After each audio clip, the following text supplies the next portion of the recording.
Shri Sachidananda Sadhguru Sainath Maharaj key జై. దైవంతో సహజీవనం శ్రీరామకృష్ణుల సన్యాస శిష్యుల జీవిత చిత్రణలు.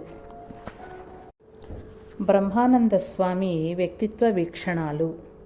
శ్రీరామకృష్ణులు బ్రహ్మానంద స్వామిని గురించి ఈ విధంగా వ్యాఖ్యానించారు. రాఖాల్ పక్వానికి వచ్చిన ఆకుపచ్చగా కనిపించే మామిడి పండు వంటివాడు.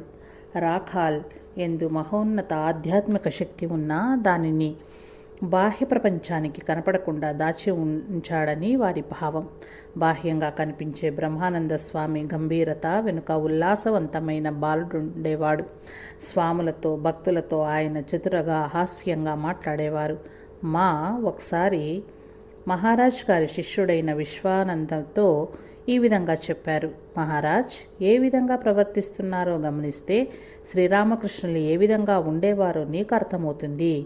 ఆయన మనస్సు సాధారణ స్థాయికి దిగి వస్తే ఆయనలోని చమత్కార శక్తి మరింత తీక్షణమవుతుంది. మహారాజ్ విషయంలో కూడా ఇది నిజమే అని ప్రభానంద స్వామి రాశారు. ఆయనకు అత్యంత ఇష్టమైన హాస్యోక్తి కొన్ని ఫలాలను, తీపి పదార్థాలను ధ్యానం చేస్తున్న శిష్యుణ్ణి పక్కన ఉంచటం. ఆ శిష్యుడు ధ్యానం పూర్తి చేయగానే తన ముందు తనకిష్టమైన పదార్థాలు ఉండటం చూస్తాడు. ఆ తర్వాత మహారాజ్ అతన్ని నీ సాధనా ఫలాలను పొందావా అని అడిగేవారు. అశోకానంద స్వామి ఈ విధంగా జ్ఞప్తికి తెచ్చుకున్నారు. మహారాజ్ చేసే ప్రతి ఒక్క చర్య భక్తుల హృదయాలను లోతైన స్థాయిలో స్పర్శించేది. ఒకసారి మహారాజును చూడటానికి వచ్చిన పెద్ద మనిషికి స్వామి వస్తారు, కొద్ది నిమిషాలు వేచి ఉండండి అని చెప్పారు. ఆ కొద్ది నిమిషాలు అరగంట అయింది. చివరకు మహారాజు వచ్చారు. ఇబ్బందికరంగా ఉండేటట్లు ఆ పెద్ద మనిషితో ఈ విధంగా చెప్పారు. చూడండి, నేను పేకాట ఆడుతున్నాను, మధ్యలో వదిలిరాలేకపోయాను, ఏమీ అనుకోవద్దు. ఆయన ఈ విషయం ఎంత సరళంగా సహజంగా చెప్పారంటే ఆ మాటలు ఆ పెద్ద మనిషి హృదయాన్ని దోచుకున్నాయి. పసిబిడ్డల వంటి ఆయన కదలికలు సంతోషకరంగా ఉండేవి. ఒకసారి దూరంగా తన సేవకుడైన యువ బ్రహ్మచారితో ఆయన ఉండటం చూసినట్లు నాకు జ్ఞాపకం ఉన్నది. ఆయన పసిబాలుని ఆటవలే నృత్యం చేస్తూ బుసకొడుతున్న త్రాచుపామును అనుకరిస్తున్నారు. ఒక మహానుభావుడు, మధ్య వయస్సు గలవాడు ఆ విధంగా ఆడటం కొంచెం అసహజంగా ఉన్నదని అనిపించవచ్చు. కానీ అది చాలా సుందరమైన దృశ్యమని నేను నిశ్చయంగా చెప్పగలను. ఎందువలనంటే ఆ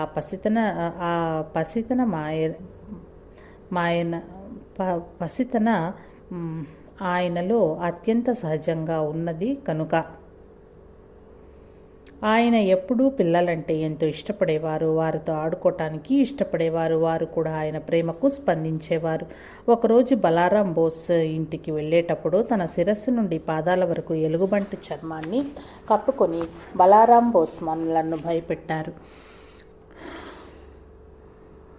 బలారాం బోస్ మనవలను భయపెట్టారు. ఆ ముసుగు మనిషిని చూడగానే వారు నిజమైన భయంతో పెద్దగా అరిచారు. కానీ మొదట అరుపు అవగానే ఒక చిన్న బాలుడు కన్నీరు కారుస్తూ, అది మీరేనని నాకు తెలుసు, నన్ను మీరు భయపెట్టలేరు, అయినా ఆ విధంగా ఎందుకు చేశారు? అప్పుడు బ్రహ్మానంద స్వామి ఆ ముసుగు తీసేసి ఆ బాలుని తన ఒడిలోకి తీసుకున్నారు.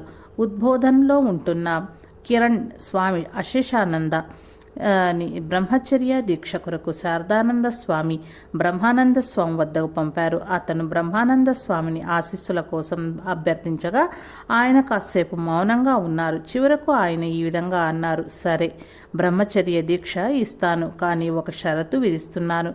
నాకు దీక్షకు ముందే 108 రూపాయలు గురుదక్షిణగా సమర్పించాలి, లేకపోతే బ్రహ్మచర్య దీక్ష ఇవ్వలేను.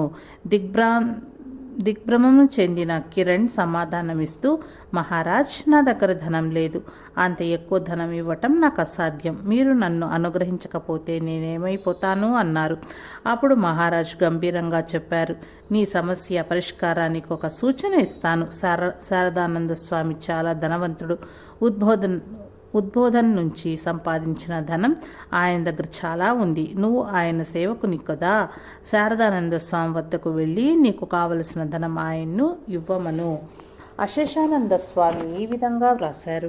నేను అక్కడ నోటి మాట రాకుండా నిలబడే ఉంటే మహారాజు ఇంకొక అభ్యర్థిని పిలిచి ఆయనతో ఈ విధంగా చెప్పారు. గోవిందా, నువ్వు మిడ్నాపూర్ నుంచి వచ్చావు కదా, ఒరిస్సా ప్రజలకు చాలా ఇష్టమైన రీతిలో చేసే విధంగా నువ్వు నా ముందు నృత్యం చేయాలి. ఆ నృత్యం బాగా చేస్తే నీకు బ్రహ్మచర్య దీక్ష ఇస్తాను. ఏమాత్రమూ సందేహించక గోవింద సరి అయిన హస్తభంగిమములతో చాలా బాగా ఒడిసి నృత్యం చేసి అందరినీ ఆనందింపజేశాడు. మహారాజా నృత్య ప్రదర్శనకు చాలా సంతోషించి హృదయపూర్వకంగా నవ్వారు. ఏం చెయ్యాలో తెలియక ఉద్బోధనకి తిరిగి వచ్చి అక్కడ జరిగిన కథనంతా విచారంగా శారదానంద స్వామికి వినిపించాను. ఆయన కూడా గంభీరంగా తల ఊపుతూ చాలా బాగుంది. నువ్వు తిరిగి బేలూరు మఠం వెళ్ళి మహారాజుతో నేను ఆయన వాడిని, ఉద్బోధనలో ఉన్న సర్వస్వము ఆయనకే చెందినది అని తెలియచేయి. ఆయన అడిగినది ఇవ్వబడుతుంది. ఆయన మాటలతో ఉపశమనం పొంది నేను వెంటనే బేలూరు మఠం వెళ్ళాను. మహారాజు గారికి సాష్టాంగ ప్రణామం చేసి శారదానంద స్వామి సందేశాన్ని వారికి తూచా తప్పకుండా వినిపించాను. నాకు ఆశ్చర్యం, భయం, దిగులు కలిగే విధంగా మహారాజు పెద్దగా అరిచారు. ఉత్తి మాటలు, రాధపూర్వకంగా ఏమీ లేనిదే ఆయన వాగ్దానం చేసిన విధంగా చేస్తారని నాకు నమ్మకం ఏమిటి? నువ్వు ఆయన కార్యదర్శివి. ఈ విషయంతో ఒక వ్రాతప్రతి తయారు చేసి ఆయన చేత సంతకం చేయించు. ఆయన సంతకం చేసి ఇస్తే నేను నమ్ముతాను. కలత చెందిన మహారాజుతో మఠం కలత చెందిన మనసుతో మరలా ఉద్బోధన తిరిగి వచ్చి విచారంగా శారదానంద స్వామితో అక్కడ జరిగినదంతా తెలియచేశారు. ఆ మర్నాడు మేము ఇరువురము మహారాజు గారిని కలుసుకోవటానికి బేలూరు మఠం వెళ్ళాము. కొద్ది నిమిషాలు వారి సమక్షంలో ఉన్న తరువాత నేను బయట వేచి ఉంటే బాగుంటుందని శారదానంద స్వామి సూచించారు. చాలా సమయం తర్వాత మహారాజు గది నుండి శారదానంద స్వామి బయటకు వచ్చి నాతో ఇతరులతో పాటు నీకు కూడా బ్రహ్మచర్య దీక్ష ఇవ్వటానికి ఏర్పాటు చేయబడింది అని చెప్పారు. అమ్మయ్య అని ఊపిరి పీల్చుకుని చాలా సంతోషించాను. ఈ తమ స్మృతులలో సత్ప్రకాశానంద స్వామి ఈ విధంగా వ్రాశారు. 1917లో శీతాకాల ప్రారంభంలో ఒక రోజున బలారాం మందిరం చావడిలో మహారాజు గారు నన్ను కలము, సిరా, తెల్ల కాగితం తీసుకురమ్మన్నారు. ఆయన ఆంగ్లంలో చెబుతుంటే నేను వ్రాయటం ప్రారంభించాను. ఆ ఉత్తరం బేలూరు మఠాధ్యక్షులకు అని సంబోధించబడింది. ప్రేమానంద స్వామి అనారోగ్యంగా ఉండి బలారాం మందిరంలో ఒక చిన్న గదిలో విశ్రాంతి తీసుకుంటున్నారు కనుక ఆ సమయంలో శివానంద స్వామి బేలూరు మఠాధిపతిగా వ్యవహరిస్తున్నారు. ఆ జాబు సారాంశం ఏమంటే, మీ మఠంలో క్రిస్మస్ ఉత్సవం తప్పక జరుపుతారు కదా. ఆ సందర్భంలో ఒక స్వాముల బృందం మఠానికి వస్తుంది.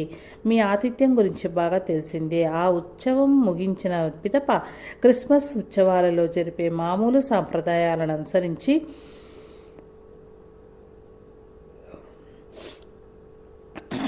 పానీయాలు తీసుకునే ఏర్పాటు జరుగుతుంది. మేమందరం మాంసాహారులము.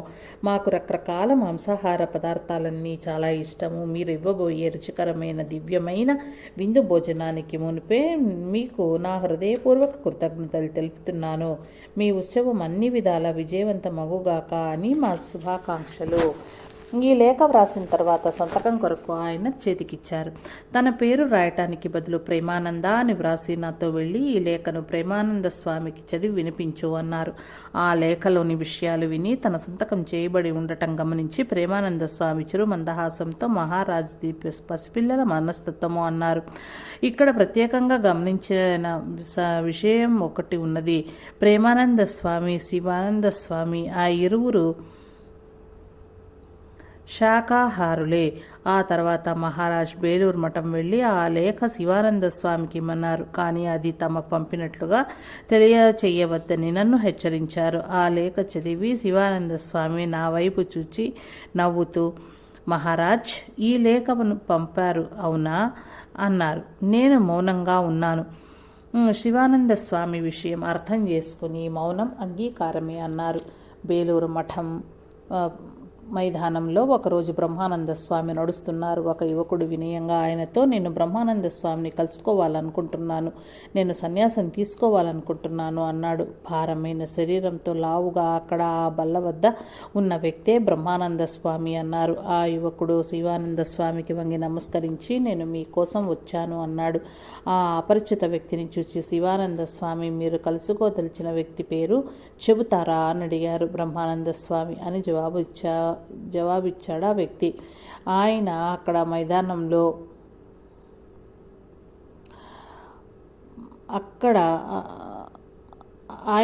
మైదానంలో పచార్లు చేస్తున్నారు అన్నారు శివానంద స్వామి. అయ్యా, ఆయనే మీరు బ్రహ్మానంద స్వామి అని చెప్పారు. లేదు, నేను కాదు, బ్రహ్మానంద స్వామి అక్కడ నడుస్తున్న ఆయనే. ఆ యువకుడు బ్రహ్మానంద స్వామి వద్దకు వచ్చి జరిగిందంతా తెలుపగా, ఆయన, లేదు, నేను బ్రహ్మానంద స్వామిని కాను. మహాత్ములు ఒక్కొక్కసారి ప్రజలను భ్రమింపచేసి తాము వారికి అందకుండా ఉంటారు. మళ్ళా ఆయన వద్దకు వెళ్ళి ఆయన పాదాలు గట్టిగా పట్టుకో అన్నారు. ఆ యువకుడు మళ్ళా శివానంద స్వామి వద్దకు వెళ్ళి ఆయనతో బాగా చీవాట్లు తిని మళ్ళా బ్రహ్మానంద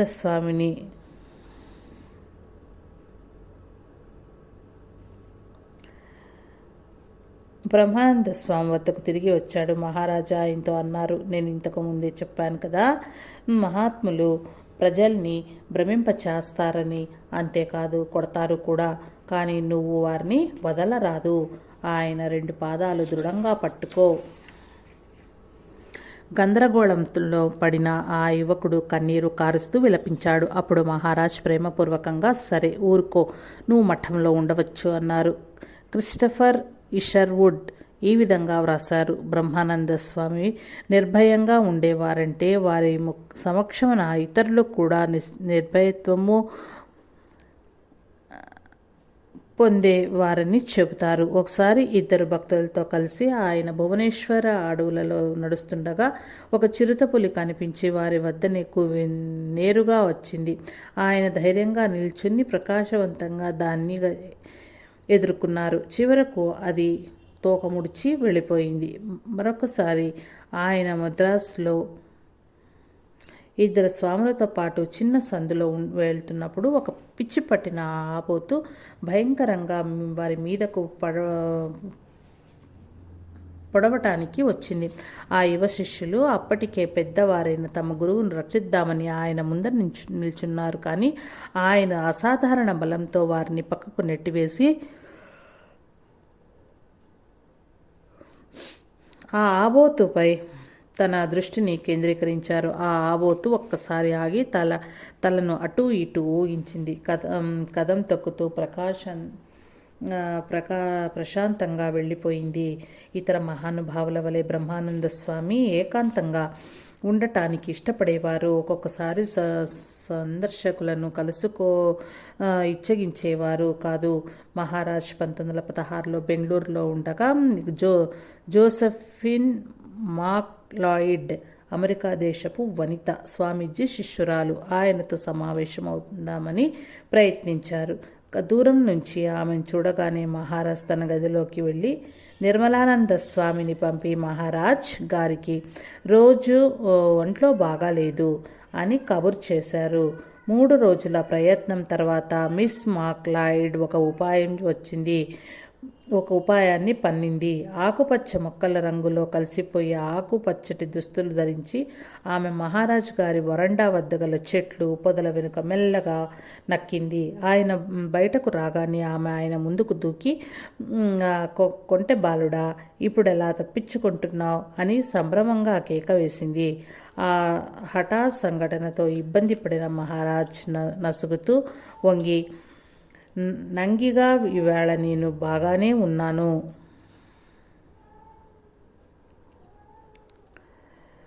మహారాజ్ నసుకుతూ నంగిగా, ఇవాళ నేను బాగానే ఉన్నాను అన్నారు. నవ్వుతూ, జో, మీరింకేం చెప్పగలరు? అంగీకరించవలసిందే, నేను మిమ్మల్ని చిక్కించుకున్నాను కదా అన్నది. దైవ సాక్షాత్కారం పొందిన మహానుభావులు ఈ లోకంలో ఏ విధంగా ఉంటారో, ఏ విధంగా వారు ఇతర జనులతో ప్రవర్తిస్తారో గమనిస్తే ఆశ్చర్యకరంగాను వినోదకరంగాను ఉంటుంది. శ్రీ రామకృష్ణుల వంటి జ్ఞానాత్ముల గురించి ఈ విధంగా అంటారు: అటువంటి జ్ఞానులు బాలుని వలనో ఉన్మత్తుని వలనో జడ పదార్థం వలనో ప్రవర్తిస్తారు. బాలభావంతో పసిబాలుని నిష్కాపట్యం చూపుతారు. ఒక్కొక్కసారి కిషోరావస్థపు చపలత్వము, మరి కొద్దిసార్లు ఇతరులకు బోధించేటప్పుడు యువకుని అఖండ శక్తి వారిలో కనిపిస్తుంది. శాంభవానంద స్వామి మహారాజ్ గారి హాస్య చమత్కారాలు కొన్నింటిని ఈ విధంగా జ్ఞప్తికి తెచ్చుకున్నారు. దేహదారుఢ్యం గల ఒక వ్యక్తి పత్రికలో ప్రకటన ఇచ్చాడు. ఆ ప్రకటన భయంకరమైన కండ దండలతో నిండి ఉన్న ఆయన చిత్రపటాన్ని చూపుతున్నది. ఆ ప్రకటన కింద మీరు ఇతని వలే కావాలనుకుంటే అని వ్రాయబడి ఉన్నది. మహారాజ్ తన వంటవాడిని గాని తన వద్ద సేవకునిగా ఉండే బ్రహ్మచారిని కానీ ఆ ప్రకటనలోని వ్యక్తి వలె నిలబడి నా వలె కావాలనుకుంటే అని అరవమన్నారు. వరదానంద స్వామితో మాటల ఆడటానికి మహారాజ్ చాలా ఇష్టపడేవారు. ఆ ఆటలలో మొదటి వ్యక్తి అవతల వ్యక్తి జవాబుగా సరైన మాట చెప్పలేని విధంగా మాట చెప్పటానికి ప్రయత్నించాలి. ఉదాహరణకు మహారాజ్ క్రికెట్ అన్నారనుకుందాం. వరదానంద స్వామి దానికి సరిపడే మాట చెప్పలేకపోతే ఆయన ఓడిపోయినట్లే.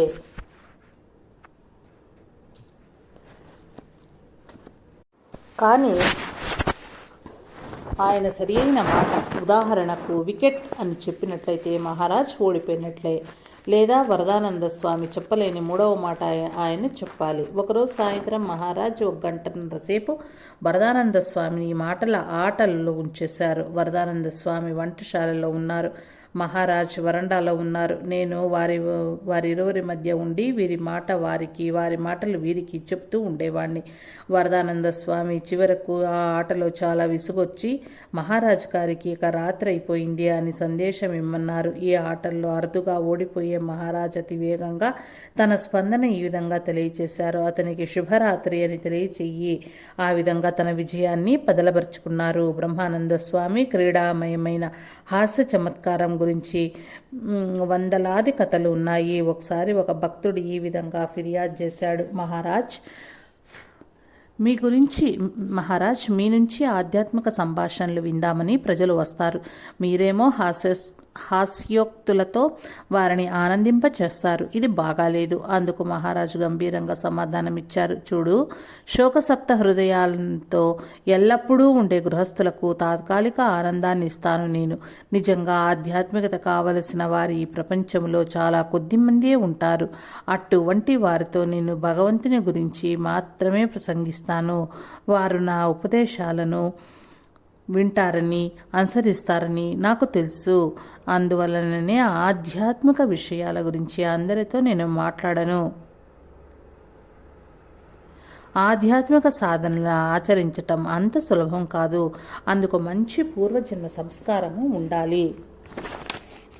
జ్ఞాన హృదయంలో ఉండే 2 ముఖ్య లక్షణాలు: నియమ నిబంధనలు లేని ప్రేమ, దయ. బ్రహ్మానంద స్వామి ప్రేమ పూర్తిగా సహజమై ఉండేది. ఆ ప్రేమను ఆయన అందరిపై చూపించేవారు. జంతువులు, వృక్షాలు, మొక్కలు కూడా ఆ ప్రేమ నుండి దూరం కాలేదు. మఠంలోని కుక్కకు ఆహారం ఇచ్చేవారాయన. నిత్యము గోశాలను సందర్శించి గోవుల సంరక్షణ చూసేవారు. తాను సందర్శించిన ప్రతి మఠంలోని పూల, కూరగాయల తోటలపై దృష్టి సారించేవారు. ఉత్తర భారతదేశపు మఠాలలో దక్షిణ భారతదేశ పూల మొక్కలు, ఫల వృక్షాలు, అదేవిధంగా దక్షిణ భారతదేశపు మఠాలలో ఉత్తర భారతదేశపు మొక్కలు నాటించారు. తోట పనుల విషయంలో ఆయనకు విస్తృతమైన పరిజ్ఞానం ఉండేది. మొక్కలకు ఏ విధంగా నీరు పెట్టాలో, ఎరువులు వేయాలో స్వాములకు నేర్పేవారు. మహారాజ్కి మొక్కల పెంపకం అంటే అమితమైన మక్కువ, అభిరుచి. బోషి షేన్ ఈ విధంగా తన స్మృతులను తెలియచేశారు: బాహ్య స్పందనలకు మొక్కల ప్రతిస్పందన గురించి జేసీ బోస్ గారు చేసిన ప్రఖ్యాత ప్రయోగాలను చూడాలని మహారాజ్ ఒకసారి కోరిక వ్యక్తపరిచారు. ఆయన బోస్ పరిశోధనా సంస్థను సందర్శించినప్పుడు మేము ప్రదర్శించిన ప్రయోగాలను అత్యంత కుతూహలంతో గమనించారు. ఆ సాయంత్రం కూడా ఆయన మనసు తాను ఉదయం ప్రయోగశాలలో చూసిన వాటితోనే నిండిపోయింది. ఆయన నాతో ఈ విధంగా అన్నారు. ఒక సమయంలో ఠాకూర్ శ్రీరామకృష్ణులు గడ్డిపోచపై కూడా కాలుంచగలిగేవారు కాదు. గడ్డి మొక్కలను ఏ విధమైన ఇబ్బంది కలగకుండా ఖాళీ స్థలం చూచుకొని ఒక చోట నుంచి ఇంకో చోటికి దుమికేవారు. ఆ సమయాన గడ్డి మొక్కల్లో జీవం ఉంటుందని కానీ వాటికి కూడా ఇంత ప్రతిస్పందన ఉంటుందని కానీ విశ్వసించేవాళ్ళం కాము. ఈరోజు చూసిన దానితో ఆయన చెప్పినవన్నీ తప్పనిసరిగా సత్యాలేనని మరొక్కసారి గ్రహించాను. ఆ తర్వాత భువనేశ్వర్లో ఆయన ఈ విధంగా అన్నారు. వృక్షాలకు జీవం ఉంటుంది. వాటిని సేవిస్తే మీకు అది అర్థమవుతుంది. వృక్షాలు ఎన్నడూ కృతజ్ఞులు కావు. వాటిని సేవించిన వారు వారి సేవకు బదులు పుష్పాలు, ఫలాలు పొందుతారు.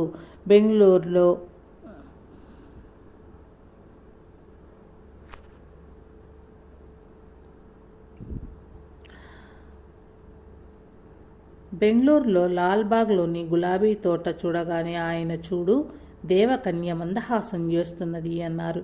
పచ్చటి మైదానం చూపిస్తూ దివ్యమాత ఆకుపచ్చటి తివాసి పరిచినట్లు ఉన్నది అన్నారు. ఆధ్యాత్మిక దృష్టిలో సర్వవ్యాపి అయిన భగవంతుని ఆరాధనే తన చుట్టూ దర్శించేవారాయన.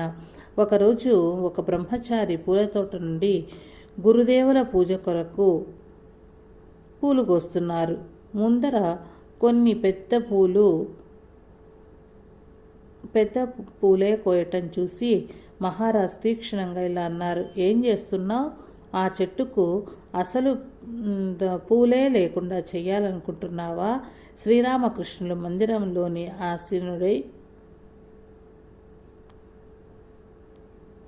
ఉన్నారని, ఆ తోటకెప్పుడు రారని అనుకుంటున్నావా? మొక్కల ఆకుల మధ్య దాగి ఉన్న పూలను కూడా పూజ కోసం కొయ్యి. ప్రతి మొక్కకి ఉన్న అన్ని పూలు ఎప్పుడూ కొయ్యవద్దు. కొన్ని పూలు ఉంచు. మహారాజా వృక్షాలు కూడా విశ్వవ్యాప్తి అయిన భగవంతుణ్ణి తమ పుష్పాలతో అర్చిస్తున్నట్లు దర్శించారు. చివరి రోజులు. బ్రహ్మానంద స్వామి భవిష్యత్తును గురించి తాను గాంచిన దృశ్యాన్ని శ్రీరామకృష్ణులు తమ సన్నిహిత శిష్యులతో ఈ విధంగా చెప్పారు. తన నిజతత్వం తెలుసుకున్న పిదప రాఖాల్ భౌతిక శరీరం ఇక ఉండదు. ఈ భవిష్యద్వాణి గురించి గురుదేవులు రాఖాల్కెన్నడూ తెలియచేయలేదు. తన శిష్యులను కూడా తెలియచేయవద్దని ఆజ్ఞాపించారు. 1910లో శారదానంద స్వామి బెంగాలీలో శ్రీరామకృష్ణ లీలా ప్రసంగం ప్రచురించినప్పుడు ప్రేమానంద స్వామి వారిని దర్శించటానికి ఉద్బోధన్ వెళ్లారు. మహారాజు గురించి శ్రీ గురుదేవులు గాంచిన పై దృశ్యాన్ని తన వ్రాత ప్రతి నుంచి శారదానంద స్వామి చదివారు. ఒకసారి ఉలిక్కిపడి ప్రేమానంద స్వామి అన్నారు, శరత్, నువ్వు చేస్తున్నది ఏమిటి? మహారాజ్ ఇంకా జీవించే ఉన్నారు. శ్రీరామకృష్ణులు చెప్పిన ఈ విషయం నీ గుర్తులేదా? రాఖాల్ తన నిజతత్వం తెలుసుకున్నప్పుడు శరీరాన్ని వదులుతాడు. వెంటనే శారదానంద స్వామి తన వ్రాతపతి నుండి ఆ భాగం తొలగించటమే కాక ముద్రణాలయం నుండి ప్రథమ ముద్రణాప్రతిని కూడా వెనుకకు తెప్పించి దానిని చింపివేశారు. ఒక రాత్రి బలారాం గారింట్లో ఉండగా హఠాత్తుగా మహారాజు గారికి శ్రీరామకృష్ణులు దర్శనమిచ్చారు. గురుదేవులు మహారాజు గారికి కనిపించి ఏమీ చెప్పకుండా మాయమయ్యారు. బ్రహ్మానంద స్వామి తన మంచం మీద కూర్చొని ఆ దృశ్యంలోని భావాన్ని గురించి అర్థం చేసుకోవటానికి ప్రయత్నించారు. ఆయన తన సేవకునితో ఈ విధంగా అన్నారు, హఠాత్తుగా నాకు నిద్రాభంగమైంది. నా మంచం దగ్గర గురుదేవులు నిలబడి ఉన్నట్లు చూశాను. ఆయన ఒక్క మాట కూడా మాట్లాడలేదు. హఠాత్తుగా ఆయన కనిపించడము, అదృశ్యమవటం వెనుక ఉన్న కారణమేమిటో నాకు అసలు అర్థం కాలేదు. గంభీరంగా కొద్దిసేపు ఆగి నా మనస్సులో ఏ కోరిక లేదు. ఆయన నామాన్ని స్మరించడమన్నా కోరిక కూడా లేదు. శరణాగతి తప్ప అన్య కోరికయే లేదు. మహారాజ్ 1921 జనవరి 1వ తేదీన బలారాం గృహంలో ఉండగా శ్రీరామకృష్ణుల అన్న కుమారుడు రామ్లాల్ వారిని చూద్దామని దక్షిణేశ్వరం నుండి వచ్చాడు. వెంటనే మహారాజు ఉత్సవం పుంజుకున్నారు. రామ్లాల్ ఆయనకు చాలా ప్రియమైన వాడు. దక్షిణేశ్వరంలోని మధుర స్మృతులను ఆయన మహారాజు గారికి గుర్తు చేశారు. అమాయకంగా నిష్కపటంగా ఉండే రామ్లాల్ని మహారాజ్ ఎక్తాళి చేసి ఏడిపిస్తుండేవారు. మహారాజ్ రామ్లాల్తో, సోదరా, ఈరోజు సాయంత్రం నువ్వు ఎరుకల స్త్రీ వలె దుస్తులు ధరించి గురుదేవులను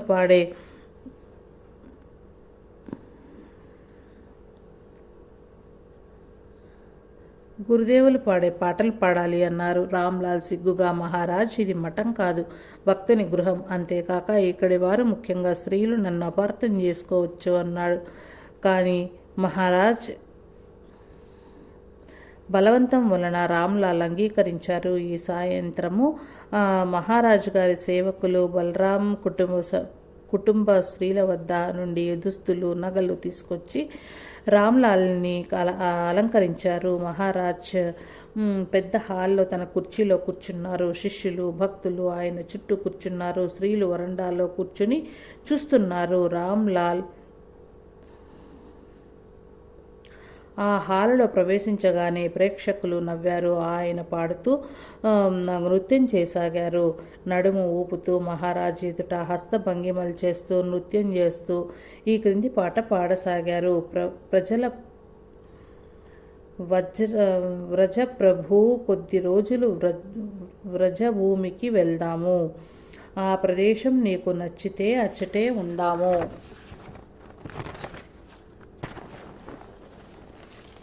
లేకుంటే వెంటనే వచ్చేద్దాము. ఇంతకుముందు నీవు మా గోపాసకుడవు, ఇప్పుడు రాజు అయినావు. రామ్లాల్ ఈ చివరి వాక్యం రెండవసారి పాడినప్పుడు మహారాజు గారి మందహాసం వదనం గంభీరమైంది.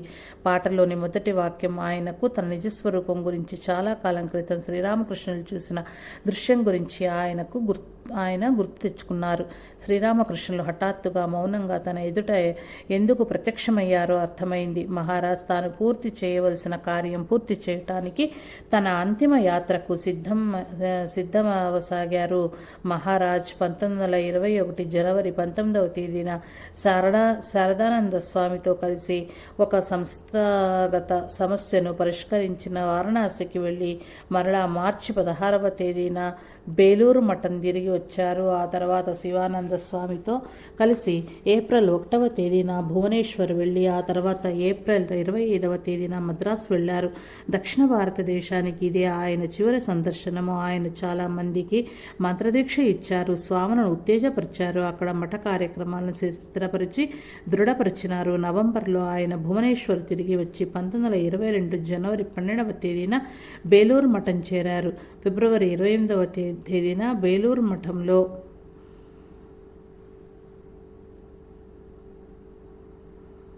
జరిగిన శ్రీరామకృష్ణ జయంతి ఉత్సవాలలో పాల్గొని 3 స్వాములకు సన్యాస దీక్ష ప్రసాదించారు. ఆ తర్వాత ఒకరోజు ఆయన ఒక స్వామితో, నేను ఈరోజు మంత్రదీక్ష ఇస్తాను, మంత్రదీక్ష కావలసిన వారందరినీ పిలవండి అన్నారు. ఆయన సేవకుడు వరదానంద స్వామి ఇలా వ్యాఖ్యానించారు. ఆయన ఎప్పుడు ఈ విధంగా మాట్లాడారు? తన శరీరాన్ని ఆయన వదిలివేయబోతున్నారా? మరొక రోజు ఆయన తన సోదర శిష్యులొకరితో, నేను ఇప్పుడు నా బాధ్యతలను వదిలిపెడుతున్నాను, దయచేసి అన్ని జాగ్రత్తగా చూసుకోండి. మార్చి 22వ తేదీన బ్రహ్మానంద స్వామి బేలూరు మఠం వదిలి బలారాం గారి ఇంటికి వెళ్లారు.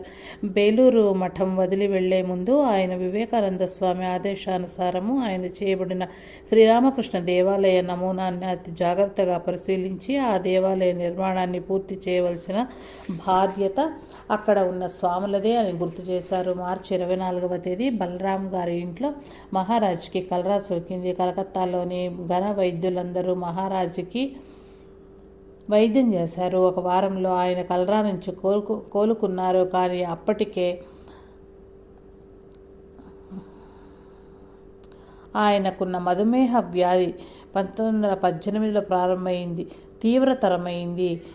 అన్ని రకాల వైద్య చికిత్సలు, అలోపతి, హోమియోపతి, ఆయుర్వేదము చేయబడినవి, కానీ ప్రయోజనమేమీ లేకపోయింది.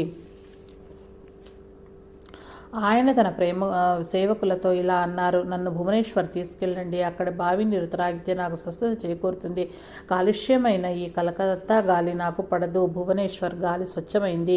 నన్ను అక్కడకు తీసుకుపోండి అని ఒక సేవకుడు, మహారాజ్, ప్రస్తుతం మీరు చాలా బలహీనంగా ఉన్నారు అన్నారు. ప్రస్తుతం ప్రఖ్యాత వైద్యుడు కవిరాజ్ శ్యామ్ దాస్ వాచస్పతి బ్రహ్మానంద స్వామిని చూడటానికి వచ్చారు. ఆయన తన నుదుట విభూతి ధరించి ఉన్నారు. దానిని చూచి బ్రహ్మానంద స్వామి, అయ్యా, మీ నుదుట గల విభూతి రేఖలు శివుడికొకడే సత్యమని, మిగిలినదంతా అసత్యమని సూచిస్తున్నాయి అని నొప్పిగా ఉన్నదా అని అడిగారు. సూచిస్తున్నాయి అని వ్యాఖ్యానించారు.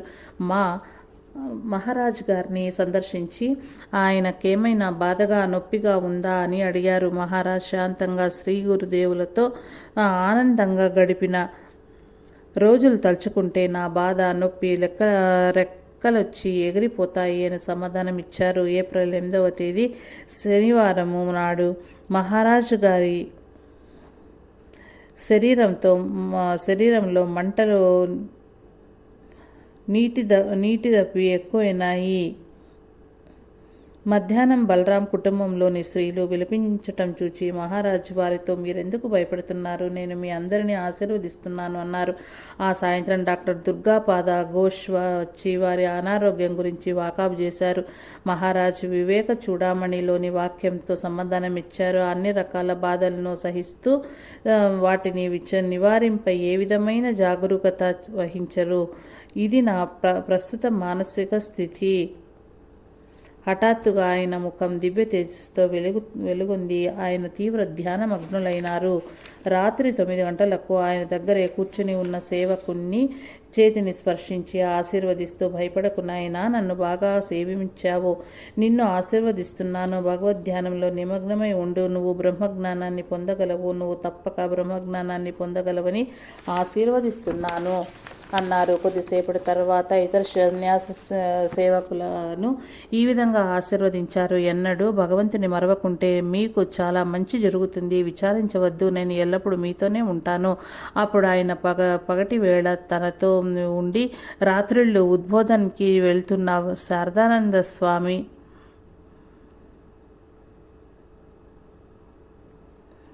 గురించి అడిగారు. ఒక స్వామి వెంటనే శారదానంద స్వామిని తీసుకురావటానికి ఉద్బోధకు పరిగెత్తారు. ఆ గదిలో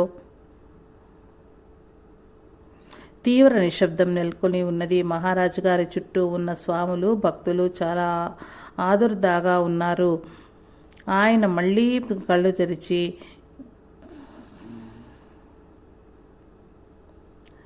మాట్లాడటం ప్రారంభించారు. పరబ్రహ్మ సాగరాన విశ్వాసం అనే పత్రము తేలియాడుతున్నాము. వివేకానంద దాదా, బాబురాందా, యోగిన్ నేను శ్రీరామకృష్ణ పాదాలు చూస్తున్నాను. ఆ విధంగా ఆయన శరీరం చాలించిన శ్రీరామకృష్ణ శిష్యులను తలుస్తున్నారు. ఈ లోపల శారదానంద స్వామి వచ్చారు. ఆయనను చూసి మహారాజ్ ఇలా అన్నారు: సోదరా శరత్, నువ్వు వచ్చావు. నా బ్రహ్మజ్ఞానం, వేదాంత జ్ఞానం కలిసిపోతున్నాయి. నువ్వు బ్రహ్మజ్ఞానివి, దాని గురించి నాకు తెలియచేయి. శారదానంద స్వామి సమాధానం ఇస్తూ, బాగుంది, మీరు పరిపూర్ణ జ్ఞానస్వరూపులు. గురుదేవులు మీకు సర్వము ఇచ్చారు అన్నారు. అప్పుడు మహారాజ్ ఇలా అన్నారు: శ్రీ గురుదేవులు సత్యస్వరూపులు. ఆయన దివ్యలీల కూడా సత్యమే. నేను బ్రహ్మాన్ని చాలా వరకు చేరుకున్నాను. కొద్ది తెర మాత్రం ఇంకా అడ్డంగా మిగిలి ఉన్నది. ఆయన కొద్దిగా నిమ్మరసం తాగాలనుకున్నారు. అది తాగి చిరునవ్వుతో, చూడు, ఇదేమిటి, నేను ఒక ప్రక్కన బ్రహ్మం అంటున్నాను, మరొక ప్రక్క నిమ్మరసం అంటున్నాను. ఆశ్చర్యంగా లేదు? ఆయన ఇంకా మాట్లాడసాగారు. స్వర్గంలోనున్న నా తండ్రి, చూడు, ఇదొక అద్భుతమైన భావము. ఇది కూడా భగవంతుని వచ్చే మార్గమే. భగవంతుని చేర్చే మార్గమే. మీరు కొంచెం నిమ్మరసం తీసుకొని నిద్రించండి అని శారదానంద స్వామి సూచించగా మహారాజ్ అన్నారు, నా మనసు పరబ్రహ్మ స్థితిలో ఉన్నది, అది క్రిందకు రాదు. సరే, కొంచెం నిమ్మరసం ఈ బ్రహ్మం నోటిలో పోయండి. కొద్దిగా నిమ్మరసం తాగి ఆహా ఆహా, బ్రహ్మం, సత్య స్వరూపం, విశాల నగరం, ఓం పరబ్రహ్మణే నమః. మహారాజు ఈ విధంగా తన పరబ్రహ్మానుభూతిని వర్ణిస్తుంటే అక్కడ ఉన్న వారందరూ తమ హృదయాలలో పరిపూర్ణ శాంతిని, ప్రశాంతతను పొందారు. క్రమంగా ఆయన శాంతించారు. ఆయన ముఖం దివ్యానందంతో వెలుగొందుతున్నది. ఆయన కనురెప్ప వేయకుండా చూస్తూ ధ్యానమగ్నులై ఉన్నట్లు, అతీతమైనదేదో సూచిస్తున్నట్లు ఉన్నారు. కొద్దిసేపటి తర్వాత తన మధుర స్వరంతో ఆశ్చర్యసూచకంగా అన్నారు, ఓహ్, ఇదిగో నిండు పున్నమి. రామకృష్ణ, నాకు రామకృష్ణుడు కావాలి. నేను బృందావనమందలి, నేను గోపబాలుడను. నా పాదాలకు అందరూ కట్టండి. నా కృష్ణుని చెయ్యి పట్టుకుని గజ్జలందియలు గల్లు గల్లు మనగా నృత్యం చేయాలని ఉన్నది. కృష్ణ కృష్ణ, కృష్ణుడు వచ్చాడు. మీరు ఆయన్ని చూడటం లేదా? మీకు కావాలంటే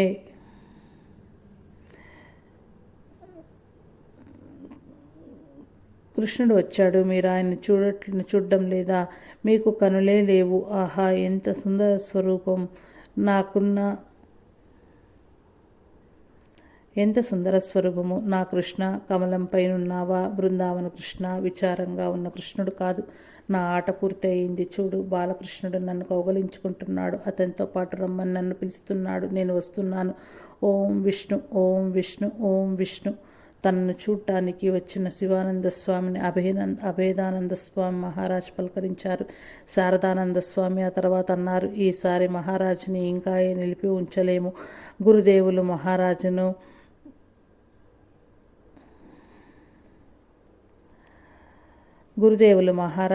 మహారాజుకు తెలియచేయవద్దని చెప్పిన కమలంపై ఉన్న కృష్ణ దర్శనం స్వయంగా ఆయన పెదవుల నుంచే వచ్చింది. వైద్యుడు ఆయన కోమాలోకి పడిపోతారని అనుకున్నారు, కానీ ఆయన చివరి వరకు మంచి స్పృహలోనే ఉన్నారు. తన స్మృతులలో బోషి సేన్ ఈ విధంగా వ్రాశారు, 1 గంటకు దేహం చాలిస్తారనగా ఆయన మాట్లాడటం ఆపేసి మాకెవరికి అందని సుదూర ప్రాంతాలకు వెళ్ళినట్లు అగుపించారు. ఆయన హస్తాన్ని నెమ్మదిగా ఒత్తుతున్న నేను ఆయన ఇంకా ఇదివరకు తాను ఆటలాడుతూ బొటన వేలుతో నా చేతిని ఒత్తటం గుర్తించుకున్నారేమోనని అనుకున్నాను. అదే క్షణంలో ఆయన ఆ విధంగా ఒత్తటం గమనించాను. నెమ్మదిగా అయినా ఖచ్చితంగా వారు ఆ విధంగా చేశారు. అదే మహారాజ్ గారు నాకు ఇచ్చిన చివరి కానుక. శ్రీరామకృష్ణులు తన ఆధ్యాత్మిక పుత్రుడు రాఖాల్ గురించి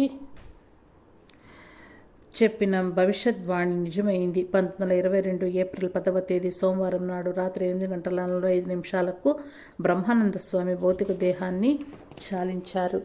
ఆ మరుసటి రోజున ఆయన శరీరం కలకత్తా నుంచి బేలూరు మఠం చేర్చబడి గంగా తీరాన దహనం చేయబడింది. ఆ తర్వాత ఆ ప్రదేశాన ఆలయం నిర్మించారు. స్వాములు, భక్తులు తమ ఆధ్యాత్మిక ఉపదేశకుణ్ణి, గురువును కోల్పోయారు. కానీ తమ హృదయాలలో భద్రంగా వారు తెలియజేసిన అమూల్య సూచనలు దాచి ఉంచుకున్నారు. ఒకసారి బేలూరు మఠంలో ఒక యువ సన్యాసి బ్రహ్మానంద స్వామిని, మహారాజ్, శ్రీరామకృష్ణులు ఇప్పుడు కూడా ఉన్నారా అని అడిగారు. మహారాజ్ ఈ విధంగా సమాధానం ఇచ్చారు, నీకు అసలు బుద్ధి లేనట్లు అనిపిస్తోంది. ఇల్లు నీడ వదిలి ఇటువంటి వైరాగ్య జీవితం ఎందుకు గడుపుతున్నావు?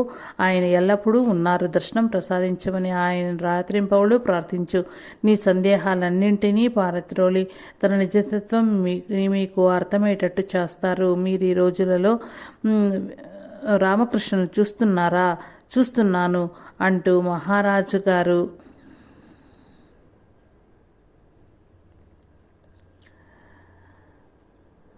మహారాజ్ ఇలా జవాబిచ్చారు. దయతో ఆయన ఎక్కడెక్కడ దర్శనీయ దలుచుకుంటే అక్కడ ఆయన్ను దర్శిస్తాను. ఆయన అనుగ్రహం కలవారు ఎవరైనా ఆయన్ను చూడగలుగుతారు. కానీ ఎంతమందికి ఆయన్ను దర్శించాలనే తీవ్ర ఆకాంక్ష, ప్రేమ ఉంటవి?